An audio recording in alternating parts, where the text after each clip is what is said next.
পকৰি ঠেলাখন দেখি খাবলৈ মন যোৱাত 10 টকা লৈ ললো। ঠাণ্ডা চিজন যিহেতু এইবোৰ খাই ভালে লাগে নহয় জানো। হাতত পকৰি টোপোলাটো লৈ ভিডিঅ' কৰি আহিছিলো। কাষতে ঢেৰ মানুহ দেখি কেমেৰাটো অফ কৰি দিলো আৰু মানুহবোৰ গুচি যোৱাত আকৌ কেমেৰাটো অন কৰি লগে লগে ৰিক্সাখনত উঠি দিলো। অ' চৰি, ৰিক্সাহে দেই।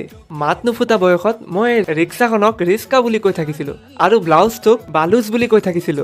এইষাৰ কথা ভিডিঅ'টোৰ লগত একো মিল নাছিল, এনেই মনলৈ আহিল বাবে কৈ দিলো।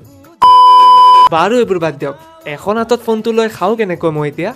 আশে পাশে মানুহ চাই গৰুটোৰ দৰে মুখখন টোৱাই পেলাই এটা উঠাই লৈ আনিলো আৰু তাৰ পিছত মোৰ অৱস্থা এয়া। জ্বলা জ্বলা জ্বলা।